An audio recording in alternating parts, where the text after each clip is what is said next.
This video will show you how to save files to Google Drive quickly and easily. First, navigate to drive.google.com or open the Google Drive app. Sign in with your Google account and choose My Drive to begin saving your files. To upload files, click New, then choose File Upload or Folder Upload. Select the files or folders you want and confirm. You can watch the upload progress in the bottom right corner of the screen. An alternative is to drag files from your desktop directly into the Drive window.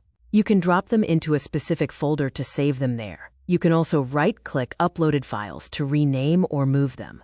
On mobile, tap the plus sign and upload, or use the share menu from other apps. In Docs, Sheets, or Slides, go to File, Save, then Save to Drive. For easy synchronization, install Drive for Desktop to auto-sync folders from your PC or Mac.